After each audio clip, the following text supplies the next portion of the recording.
is STDs. STD is a sexually transmitted disease. Makuha ni siya sa mga infected person nga dili gagamit og kanang protection like unprotected sex or unprotected sexual intercourse. And then pwede po ni siya makuha sa mga bodily fluids like saliva if na kay one of your friends nga kanang ga-share mo glass of water, and then nakisamad maybe sa tongue or could be sa imong mouth, and then nakishare ka o kanang glass sa infected person, pwede nimo ni siya makuha. And also makuha po ni siya sa kanang unprotected oral sex. So unsa man ang unprotected oral sex? Mo ni siya ang kanang sa makuha sa baba nga from the word oral.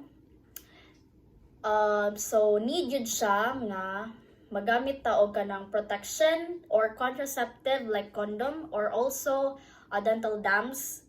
So what is dental dams tuod? Dental dams kay mo na siyang protection during oral sex, no? So next is pwede po ka makakuha sa infected person if naa siya blisters, pero nayuban blisters ha, nga blisters lang gud siya, dili siya infected. But if wala ka kabalo, need yun na mag-assess ka sa imong self, and also dapat careful ka sa imong palibot ng mga tao para maka-avoid ka and maka-prevent ka og infectious diseases like STD or anything like HIV. Next ay pwede po siya makuha sa kanang baby, like sa mother. If ang mother ka infected, pwede siya makuha sa baby, dako kay siya affect sa baby. Inigawa sa baby, maybe daghay complications when giving birth. So naay common methods of transmission of HIV. Mo ni ang primary gyud ang ana is kanang unprotected intercourse. Another common method of transmission kay needle, like if magpatattoo ka, gina-reuse ang needle, pwede pod ka ana ma-infection sa skin and also sa reproductive system na ma-infected ka sa HIV or STD sa previous na person na infected. Next is if ang mother infected, dako kay complication ana sa baby when giving birth. And last kay blood transfusion is kanang if ang blood is exposed siya or imo siya na donate bitaw, so nagyud possible na katong person is ma-infected pod. Here are some common STI symptoms in women. First is we have abdominal pain or pagsakit sa tiyan. Second is pelvic pain. Next is vaginal bleeding. Fourth is rash or pagpangatol.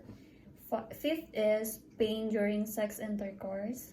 Sixth is pain sa pagpangihi or burning sensation.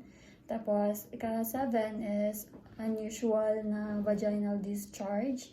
And lastly is blister or ulcers sa inyo. And for the men, here are some examples. First is same Japan, pelvic pain. Second is pagsakit sa pagpangihi. Third one is sa pain during masturbation.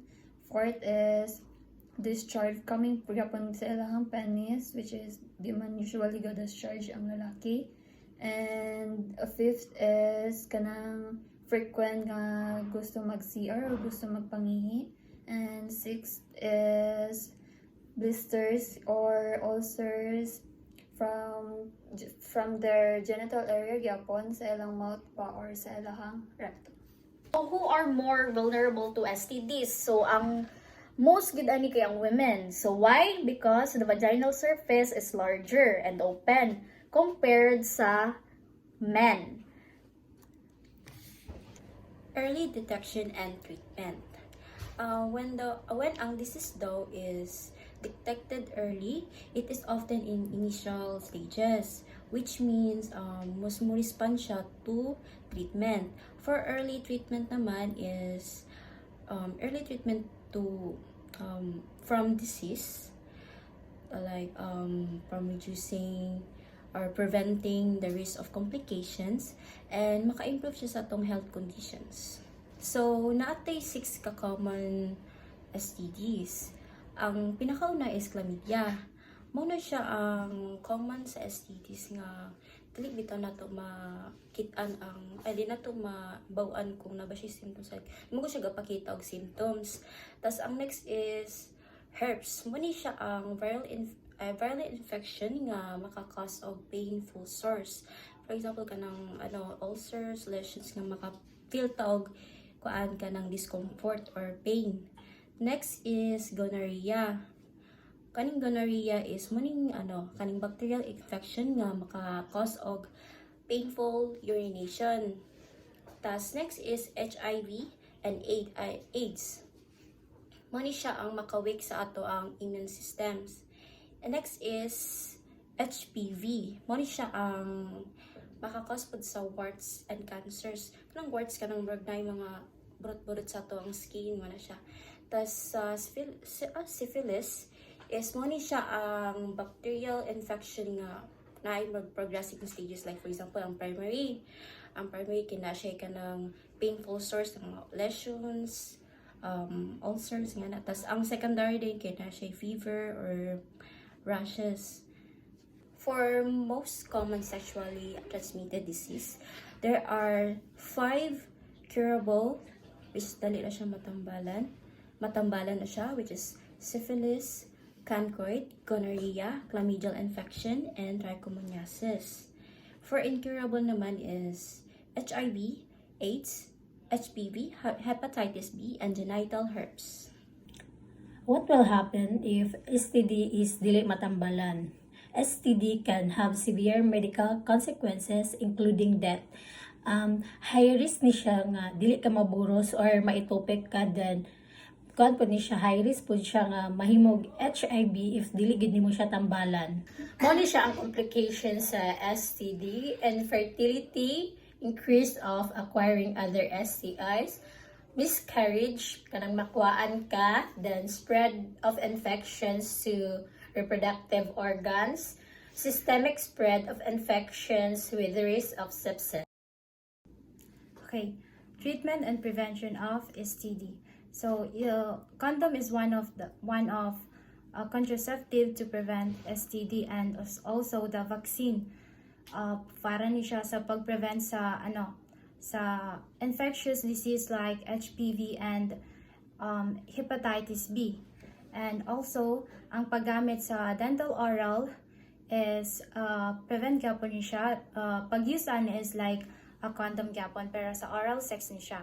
And if doctor prescribe you a medicine, kailangan mauto imong sundon. And it is very important nga kabalo ka na kay knowledge sa paggamit sa contraceptive like condom, kay kuan siya. Pwede ka gihapon ma-infectan if imong partner na siya'y infection, and then ikaw kay nakay samad sa imong mouth or imong lips, then nag-intercourse, nag-engage mo sa like oral sex, like kissing pwede gyapon ka ma-effect og ang paggamit sa personal utilities like toothbrush or baso, like that, pwede gyapon ka ma-infectan and also if So, as narhana sa giina, pwede ka ma-infectan og infectious diseases like HIV or STD pag gagamit gihapon mo og condom if inyong pair or inyong partner kay infected sa STD or HIV. So, for example, gagamit mo condom during sexual intercourse. If in contact inyong skin, then na siya herpes or any presence of blisters, pwede gihapon ka ma-infectan. So now that you have acquired the knowledge about STDs, its prevention, how they are transmitted, So if dili ka gusto nga magka-STD ka, 100%, the only guaranteed way para dili ka magka-STD is to not have sex at all. Dili lang pud only to not have sex, but also sexual contact, like skin genital touching, di ba? Dili man gina siya totally sex, pero if you are touched manggod by an infected person, bisag touch lang na siya, you can also get the STD. So, if dili gid ka gusto magka-STD ka, dili ka magpahawid, dili pud ka makipag-intercourse sa other person. So, if you have already the STD symptoms, going to the doctor's office or moagto ka sa health clinic is the best way para mag-check ka for transmitted diseases sexually. If you have pain, bleeding, or if you are having a discharge, or when you urinate, you get the feeling of burning sensation, or magka-sores ka anywhere near sa imong genital or anal region, ang best response ng imong pagkabuhaton para sa imong self is moadto ka sa GP or katong general practitioners in yung area, naman na siya, free na siya, and even if you are minor, karon manggod sa ngano manggong gakaabot pa sa point nga ma-HIV or ma-incurable na ang ilahang symptoms nga ginabati, kay pagka-feel pa lang nila sa symptoms, ilang gi-disregard, kay mahadlok sila or maulaw or wala sila kabalo kung asa mo duol if you have the symptoms. So if you have the symptoms, you go immediately to health clinic sa inyong area, kay naman ginay GP or mga provincial hospital. Kay you can get free confidential advice sa mga GP or specialist clinics sa inyong area. Instead of opening that to your friend or to someone, or maybe nagit kay friend nga ma-openan nimo nga, you can guarantee nga himuon niya confidential na nga kuan butang, kay it's private for you man gyud.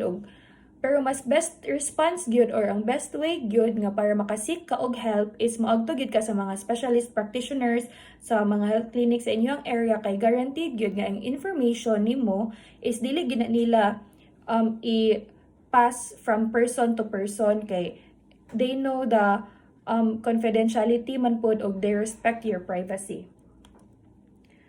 So living with an STD can be tough, but remember nga if you have that infection in you, you are not defined by that infection. So you have a chance to get checked and to have the medicine or the vaccine that you needed.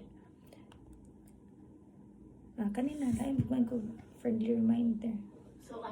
So friendly reminder to everyone, not only to you, but also to us, nga, to everyone gani.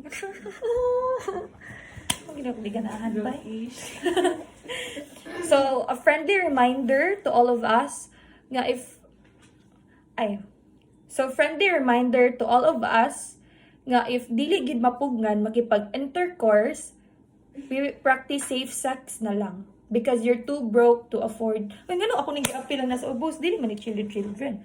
So, a friendly reminder to everyone nga if dili gid mapugnan na makipag-intercourse, kay ana sila part na daw kuno na sa life, so mag-practice safe sex na lang ta para ngano makatawa man si Arvila, part magid sa life. Yawa.